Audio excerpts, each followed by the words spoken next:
Hi guys, this is SDJRSNF88 speaking with a much overdue update on Fry Somerdale.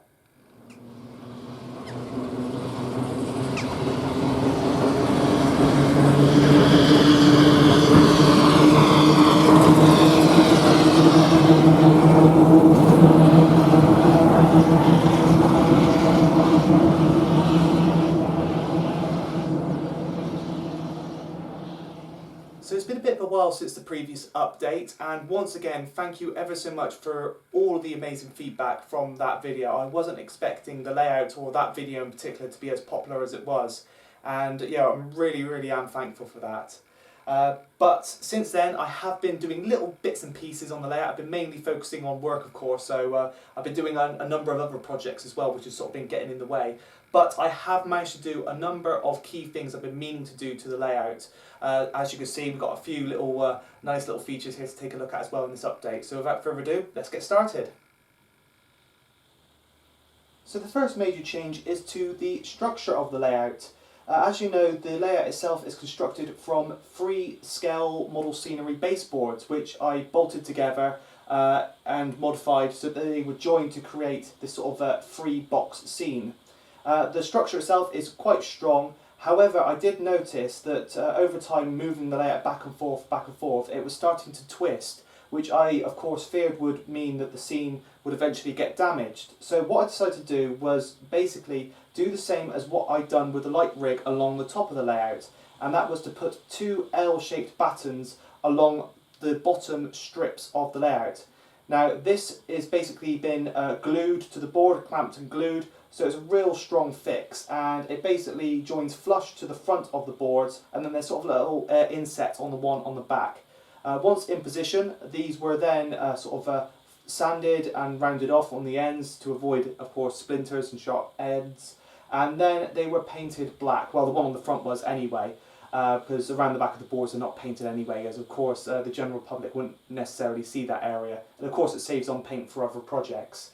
But as you can see, it doesn't affect the overall aesthetics of the layout, but it does mean that the boards are now a lot stronger, and it also gives me a sort of area I can sort of hold on to when lifting the board as well, which is really good, as I was struggling to find a sort of a point I could sort of hold on to when carrying the layout about. So all in all, I think that fix has worked out quite well, and it really hasn't added much to the weight of the layout, so it's nice and light, easy to carry around, and it just makes it more structurally sound, which is of course perfect for when the layout is hopefully on the road sometime in the not too distant future.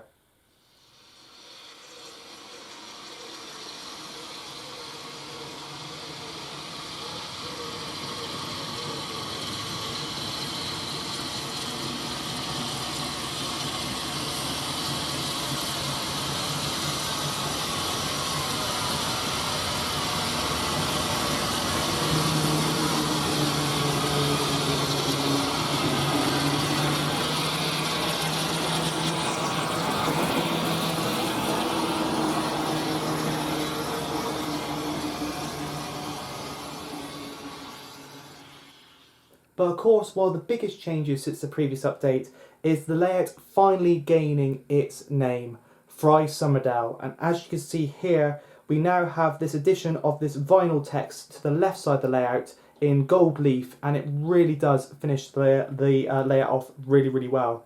I got this custom text off of a well-known auction site. There are a number of companies on there, pointed out by a number of fellow modelers, that produce these vinyl text pieces which are designed to go in shop windows.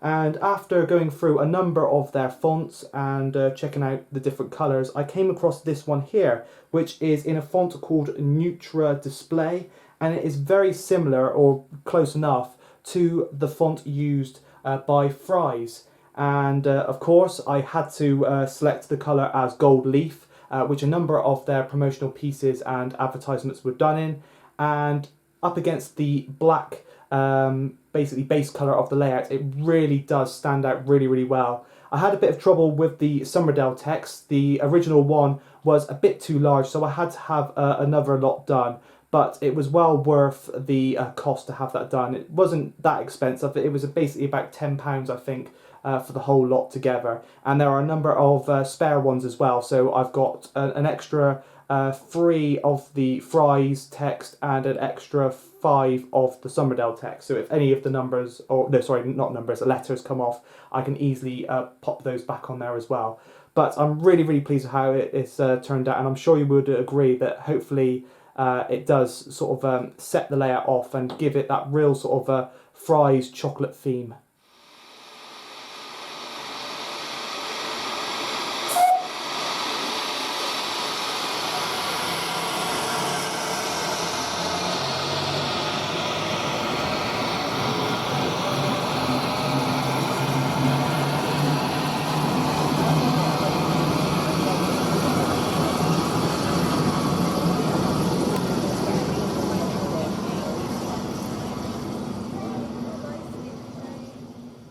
Moving on to the scenic area, there's been not much change since the previous update. However, I have had the opportunity to finally pop out and visit the real site on which this layout is based.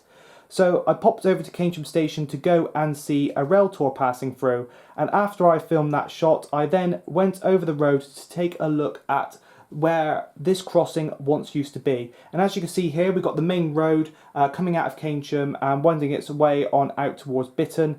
And you can see basically roughly where the line once used to go. So to the right, just out of shot, is the entrance to Keynsham car park, which of course is depicted on the layout. But the car park now is much larger and of course covers over where the tracks once used to go to join onto the Great Western Main Line.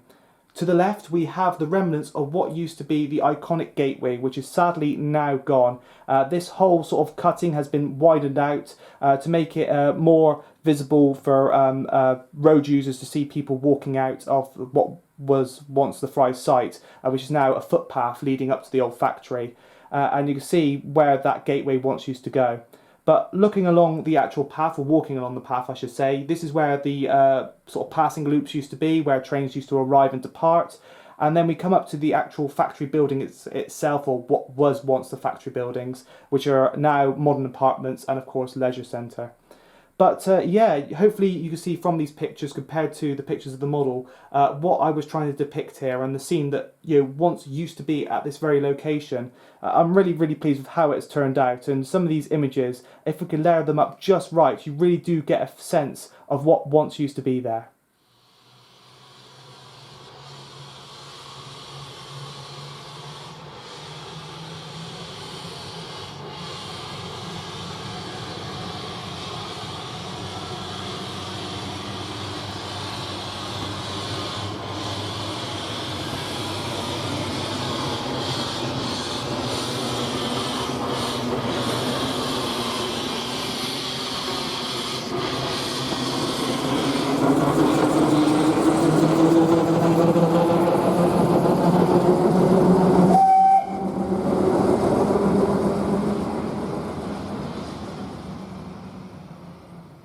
So one of the questions I often get asked about the layout is how did I achieve the road effect?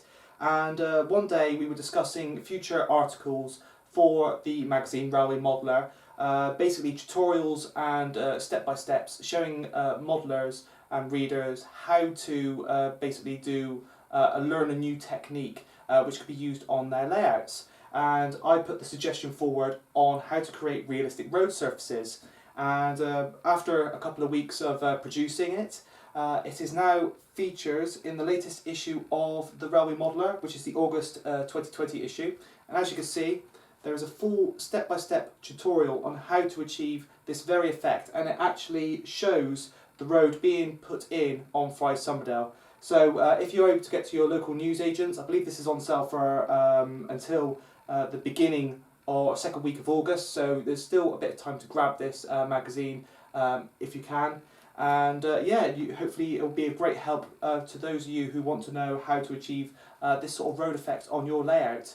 There is as well, hopefully in the not too distant future, another article on Fry's Somerdale coming up in the magazine as well. It's going to be a much bigger one. Basically, I've been researching the whole history of the Fry's Somerdale site and the railway that served it, and basically there's a full in-depth article on the site and the railway coming up in the magazine in the not too distant future, and I'll keep you posted on when that will be in the magazine, but hopefully you'll see a bit more of Fry's Somerdale in the Railway Modeller in the not too distant future.